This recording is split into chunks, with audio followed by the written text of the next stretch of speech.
What's up, America? Neil and Kim here from Geauga Firearms Academy. Thanks for watching. Today, I found it. I found the perfect handgun for everyone. Let's check it out. One thing we hear often, people come and they go, well, so-and-so told me to buy this gun because it's the perfect gun. Yeah, usually some doofus at a gun store. Or it's my neighbor's a cop and they said I need to have this gun. And I hate to break it to you, but we always like to say handguns are like vehicles. You know, he has a Ford truck and you might have a Toyota or a Chevy or whatever you have, and that's the perfect truck for him and that's the perfect vehicle for you, and you have to find out what's best for you. So the second someone opens their mouth and says, you have to have this gun, it's perfect for everyone, just stop listening to them. Now you may think, oh, that's the end of the video, but it's not. I promise we're gonna give you guys some tips and tricks when you are buying, whether it's your first gun or your 10th handgun, things to look for, and ideas on how to find the perfect handgun for you. We will add timestamps too, so if you're not a newer shooter and you want to just skip ahead to how to find the perfect handgun for you, and maybe you just want to learn some tips and tricks, maybe for yourself, or you're looking at buying a firearm for someone else, I'll put a timestamp for you. Or you know somebody who might be interested in this video and you can help us out by sending them the link. One of the biggest mistakes that people do when they buy their first handgun is they go in there based on the purpose, which is typically going to be, I want to carry a gun.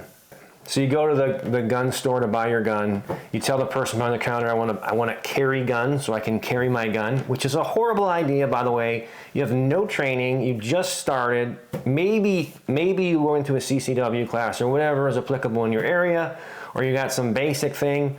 That is not even close to being enough training to carry a live firearm into public space and potentially defend yourself or others. The problem is you haven't mastered the fundamentals yet, especially if this is your first handgun, not even close. So instead of going to a small gun that's easy to conceal and understand that that gun is going to be significantly, and please remember, if you take anything from this video, it's going to be significantly harder to shoot that small gun than the same caliber gun that's physically larger, where I have more surface space, I have a heavier slide, I have a heavier spring, I'm going to have less felt recoil. I know all you guys are like, the pressure's the same in a 9mm. I understand that. I'm talking about what you feel, okay? It's going to be significantly reduced in a larger framed gun. So my suggestion, would you agree with what I'm going to say? Our suggestion is that you're going to buy a like let's just say a Glock 17 size gun, whatever fits your hand.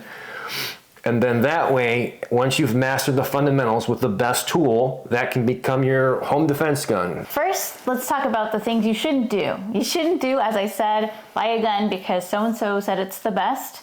Number two, don't buy it because of a color.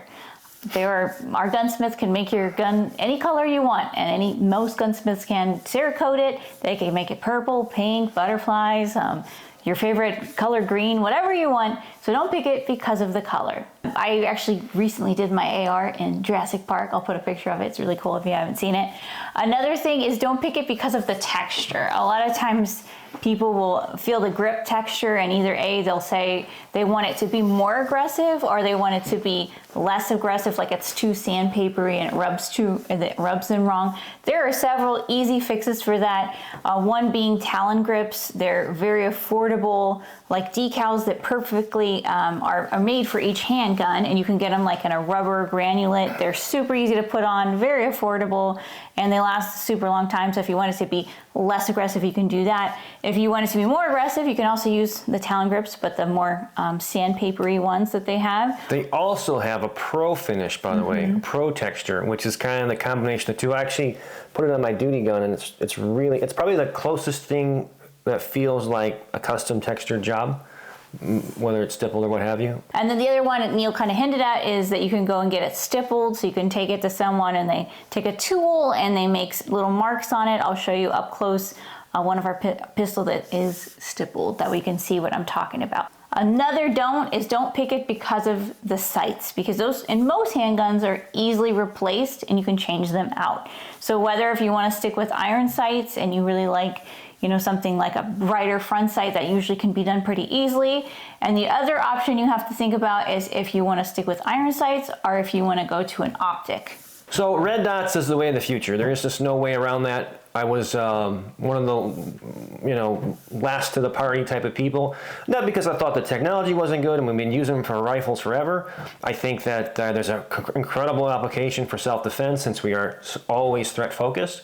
It was just that for almost 2 decades of training, I was very fast on iron sights and not very fast on red dots until, obviously, like everything else, you put your time in, your training. When you buy a gun, almost every major manufacturer out there now has an option so that you can mount your optics to your gun, whether it be like through plates or it's already cut for a certain footprint. In case you're newer to shooting, which I know some people are who are watching our channel, when he says milled, that means that it has a special cut already made into the slide so you can easily change from iron sights and add an optic onto it. And even if it's not, it doesn't come that way. I know our gunsmith, and I know lots of other, I'm sure you can find one in your area, who can easily mill it to fit an optic. Yeah, and the telltale sign is right back here, right in front of the sight. You'll see 2 screws. If you see 2 screws there, that's a plate. Now let's move into the things you should do and the things you should look for. So first and foremost, if you are one of those new shooters,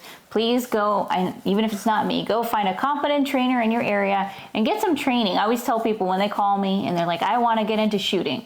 I tell them, do you have your own handgun yet? And they say no. I say, don't buy one, because they always go, well, I'll go get one. Nope, just wait, go get training. And a lot of times instructors will have handguns they can let you try out, because what you should do first and foremost when you're selecting a firearm is, if you can, you should try it before you buy it. And even if you shot before, go to a gun shop and find a place where you can rent them if possible, and make sure you can shoot it well, because the first thing you should look for when you're looking for a handgun is, can you shoot it well? Let's talk about something that's really important as far as the measurements of the gun, because people tell me all the time, well, it feels good in my hand. I don't really care what it feels like. Again, it's the end result. Can you shoot it well? So one of the very first things that we look at, and I would say is the most important measurement of the whole gun, is from the front of the trigger face to the rear of the back strap. This measurement right here. If you put Kim's hand up here, you can clearly see here's the top of her fingers, here's the top of mine. So huge difference in measurement there. I have to be able to get my trigger finger comfortably on the trigger so that I can press the trigger straight to the rear. For example, the Beretta 92. So I think it's a cool gun. I like it a lot. It's legendary. The problem is I have 0 issues whatsoever reaching that trigger in double action. Double action meaning that trigger is going to be as far forward as it can be. Just to give you an example, if I pull the hammer back, you'll see how much more that was reduced. Okay? So I have no problem reaching that. Now Kim, on the other hand, with her baby hands, especially when I get my perfect grip on there, I can barely reach that double action trigger. And also it's double action, so it's a lot heavier. So I have an issue shooting that first round double action. It's a struggle for me. I'm fine once it goes to single action. So make sure that your finger is able to reach the trigger face with no issues. And the other problem people will make, and I've seen this many, many times, and I just tell the student right off the bat, I'm sorry, we're gonna have to switch you to a different gun, is what they'll do, since their finger can't reach, so instead of having a proper grip where their hand is on the line with the back strap of the gun, they end up taking their hand and pushing it forward like this so they can reach the trigger. Which is why we need to make sure that the knuckle of your thumb is on the opposite side of the back strap. She's talking about right here. Yeah, so it shouldn't be in the middle, and it shouldn't be... That's no good. The next runner-up in this, again, this is... In the size battle. There you go. When a larger hand-sized person like myself, like this is the SIG 365, not knocking the guns, great. This is Kim's... This is my gun. Yeah, it's Kim's carry gun. But as you saw, Kim has significantly smaller hands than I do, so I hate shooting this gun, because I'm all like bunched up on it. So if I actually held this gun properly and get a proper grip, you're gonna see my thumb actually sticks out in front of the trigger guard. So my grip is and then not to mention ideal. Your finger is really cramped up. That's what I'm gonna mention. And so what I'm trying to do is press the trigger straight to the rear. So typically, I can do that with this trigger, and you can see the bend in my finger is pretty natural. On this one, I really got to stick my finger way out here just in order to get back here. Otherwise, my finger would be sticking through the trigger guard. Again, just because the gun is so small, especially the grip it's pretty narrow, so this distance is pretty short. Although we're not a big believer in everyone must buy one brand, whether it be Glock or MP or whatever, I do think it's a good idea to stick with the main brands because they're bet your life reliable, they've been tested, tried and true. And then if you are gonna end up carrying and you need to buy holsters and all sorts of gear and all the stuff that comes with all that, it's a lot easier to find than if you have some very unusual off-brand. What about safety levers? And there's nothing wrong with safety levers. All of our firearms that do not require them don't have them because I don't think it makes a gun any safer. I think what makes a gun safe is you not pointing at anything you don't want to destroy, you keeping your finger off your trigger until you're ready to shoot, and obviously you keeping it out of hands of people who are not authorized to use it. I would never rely that that's going to be what stops, an accident. You should never rely on a lever for that. And treating them as if they're always loaded. As you can see, even these guns on the table have been checked multiple times, not pointed at us. Yes, so if you are gonna get a safety lever, nothing wrong with it. Just know that you need to practice and train with that lever. So you're gonna require more training and practice to make sure that you can use that under stress and pressure. Here's a great example of all the pistols that you're typically going to find as far as their operation goes. So this gun is a striker fired pistol, which means there's a striker inside there, no visible hammer. In this particular gun, there's no additional safety levers. There's plenty of safeties on the gun. Don't let someone tell you there's no safeties on there. It's not true. Not this video. Then we have the quintessential 1911, using this as an example as a single action only. And as you can see, it is in its proper carry configuration, cocked and locked. The only way this gun can fire is to disengage the safety lever. You have the proper grip, which has the grip safety disengaged, and then the hammer can fall. Then the slide will come back and put it back into single action. And if you're a new shooter, make sure you understand how that operates because it's very dangerous to carry that without engaging that safety lever. Right, and this video is not about double single action only. This is just about understanding there are many different operating systems and you need to understand them before you make a purchase.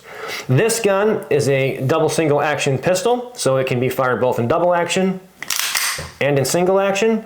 And in this particular gun, it does not have a manual safety. It has a decocker. And if that is mind-blowing to you, that's great. We need to start getting some training so we understand what these systems do and which is right for you. And same thing as the other style, you need to make sure you understand how to operate it because I've seen scary people who don't use the decocker and don't know how to safely carry that. So make sure that you get training and you understand how that gun operates so you can carry it safely. And this is not how we decock the gun safely. Now we'll talk about the two biggest issues specifically for female shooters new to the gun world. We see two really big issues, and I think that when people go to buy a firearm, either they're buying it for themselves or someone goes to buy one for a female, relative. Don't buy your girlfriend or your wife a handgun. Yeah, let them buy it themselves. Let them pick it out. The first one is that they always say women can't rack the slide, which is just ridiculous. I mean, I realize there are some people, male or female, that have, medical issues or what have you. I'm not talking about 0.01%. I'm talking about the general populace here. I have female students in their almost 80s that can rack a gun. With arthritis. That can rack a gun. You just need to teach them proper techniques. There's a gun out there called the Smith & Wesson Easy, and I'm the biggest fan of Smith & Wesson. I think they make a phenomenal product. That particular product, not a good one. It's got a weird safety lever back here, and it's called a grip safety. But the way it's designed is very, very poor. I've said this many times. I love Smith & Wesson, but that's a terrible product. There's nothing wrong with the gun, technically. It's the fact that they didn't press in hard enough on that grip, and it's just a poorly designed grip. It's not like the 1911, even the XDs. I've not seen that issue, but on the Easy, it's prevalent all over. Now, the slide itself is very easy to rack, much easier than the standard shield here, but that doesn't mean with proper technique that we can't teach someone to do that. And I know, because everyone gets, oh, my wife hasn't, she has no problem. I hear you, but come to training, add a little bit of stress, and then let me see if that still happens. I'm telling you, on the range, I've had maybe 2 students who've had them and didn't have any issues for a whole lesson or whole class or anything like that. They're gonna pull it out because their life's on the line. We go back to the same thing again. This isn't the range where there's just a paper target that's not gonna come and kick your butt. Your life's on the line, your family member's life's on the line. Your hands are gonna be shaking. You may not have the perfect grip. Is this possible? Keyboards are going crazy right now. Yeah, I know, they're gonna be so mad. They're the And so I'm hate mail. telling you that at the range, I see it Easy's the happen greatest all gun I the ever time. bought. So that scares me because I know you would say, well, I'd fix my grip. Okay, that's great when you're calm, cool, and collected, but what about when you're under high stress? If you like it, go buy it. Yeah, I'm just so- telling you from experience and training, it's not a gun I would ever recommend. Not because it's mechanically failed, it's just poorly designed. What about the next one? The next one is the revolver. You're getting it for a girl. Oh, now I'm gonna get more keyboard warriors out against me. Oh, yeah. Oh well. Anyways, I have nothing against revolvers. I think that if you shoot them well and you enjoy them, you should carry and shoot whatever you like, which Absolutely. is totally fine. However, most people don't understand is that there are two types of revolvers. We have a double single action, and we're not going to get all into the nitty gritty of it all. And then there's just double action only, where they have a shrouded hammer. But either way, And just for all you Western style shooters out there, there is a single action only, but no Yes, one's carrying right. it for self-defense. I carry my 6 shooters everywhere I go. Yeah, we're not going to get into the very rare ones. I'm just saying in general, there are two different types that people do carry. Would you say? 100%. So either way, whether you have a double single action or you have a double action only, I always tell people it's really important that you practice and shoot this in double action, because that is how you're going to carry it and how you're going to store it. So what do I mean by that? A lot of times people, they want to cheat it. So when they're out at the range shooting, they'll cock the hammer every time before they shoot, because it's a lot easier to shoot a single action because that trigger isn't so long and heavy. And they're like, look how awesome I am. And I'm like, okay, great, no cheating. Now you got to shoot it in double action. And now that they're having trouble even hitting the paper. So if you carry a revolver and you shoot it well and that's your jam, that's great. But that's a really long, heavy trigger. Let me make that final point on the trigger. If you don't have the strength to rack the gun, you most likely don't have the strength to press this back with one finger effectively. I've seen it all the time. They're like, and the gun finally goes off and they shot like somewhere in the dirt. We hope you guys enjoyed this video. If you did, please give us a like, a thumbs up, a share, a comment. We always love to hear from you guys. You can of course find us here on YouTube. Make sure you click that bell so you get notified every time we put a video out. You can find us on Rumble, on Instagram, and of course we put all of our premium content on Patreon. Until next time, remember, it's always better to be judged by 12 than carried by 6.